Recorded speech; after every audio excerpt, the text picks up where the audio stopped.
Student federation of India Andhra Pradesh రాష్ట్ర యూనివర్సిటీల convention Kurnool cluster యూనివర్సిటీలో శుక్రవారం ప్రారంభించారు.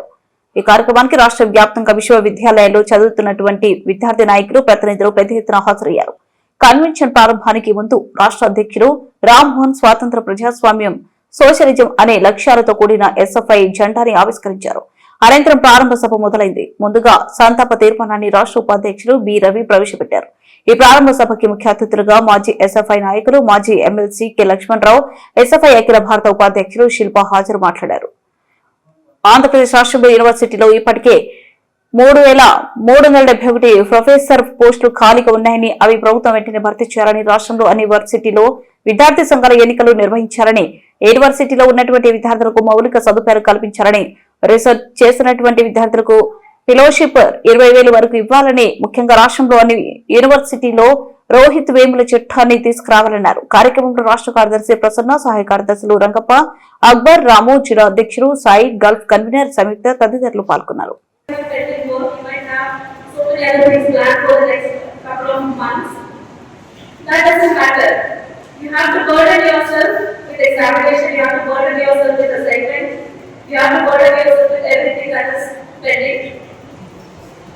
And at any cost, within a particular period of time, have to complete everything and leave the campus.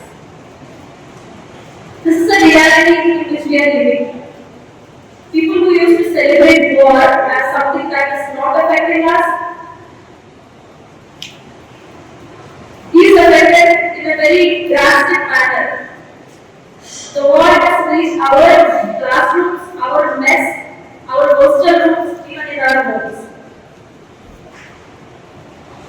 In many of the other universities across India, in many of the hostels, in many of the PGs where the students are staying, where the students from economically and socially marginalized and underprivileged communities depend in order to continue their academics, in order to continue their survival, is being faced with a very big challenge, where they are forced to drop out of the colleges, where they are forced to cut down their education just because there is a huge crisis that is going on all across the world, and our people in power, our government, our university administrations, our local governing bodies refuse to handle it in a more effective manner. Okay, Anna. Prasanna Kumar, SFI రాష్ట్ర కార్యదర్శి. ఈరోజు రేపు cluster యూనివర్సిటీలో SFI రాష్ట్ర యూనివర్సిటీల convention జరుగుతూ ఉంది. ఈ రాష్ట్ర యూనివర్సిటీల కన్వెన్షన్కి రాష్ట్ర నలుమూలల నుంచి అనేక యూనివర్సిటీలు, ప్రైవేట్ యూనివర్సిటీలు, సెంట్రల్ యూనివర్సిటీలు, రాష్ట్ర యూనివర్సిటీల నుంచి ఎస్ఎఫ్ఐ ప్రతినిధులు హాజరయ్యారు. ఈ 2 రోజుల పాటు ఈ రాష్ట్రంలో యూనివర్సిటీలో విద్యార్థులు ఎదుర్కొనేటువంటి సమస్యల మీద చర్చించబోయి భవిష్యత్తు కార్యాచరణని ఈ కన్వెన్షన్లో తీసుకుపోతా ఉన్నాం. ముఖ్యంగా ఈరోజు రాష్ట్రంలో యూనివర్సిటీలు అత్యంత అధ్వానమైనటువంటి పరిస్థితుల్లో ఉన్నాయి. దాదాపు 3,371 పోస్టులు, ప్రొఫెసర్ పోస్టులు ఖాళీగా ఉన్నాయి.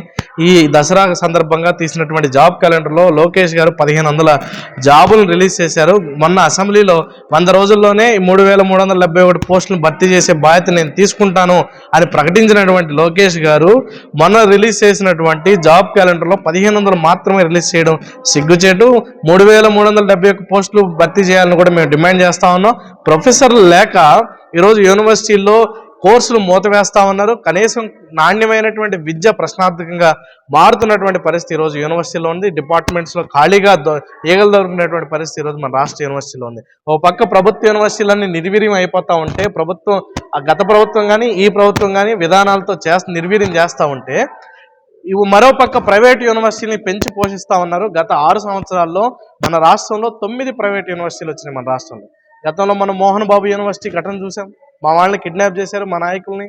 అక్కడ అధికంగా ఫీజు వసూలు చేశారు. 20 కోట్ల రూపాయలు అధికంగా ఫీజులు వసూలు చేశారని మేము చెప్పడం కాదు, ఉన్నత విద్యామండలి ఫీజు రెగ్యులేటరీ కమిషన్ చెప్పింది, రిపోర్ట్ ఇచ్చింది. అధికంగా ఫీజులు విద్యార్థుల దగ్గర నుంచి అక్రమంగా వసూలు చేశారని.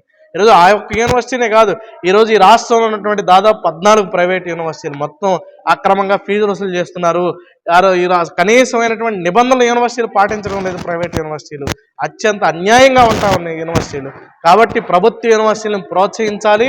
ప్రైవేట్ యూనివర్సిటీని కట్టడి చేయాలని ఈరోజు యూనివర్సిటీ ఈ కన్వెన్షన్ డిమాండ్ చేస్తూ ఉంది. భవిష్యత్తులో వీటి కోసం పోరాటం చేస్తామని కూడా ఈ ప్రభుత్వానికి హెచ్చరిస్తూ ఉంది.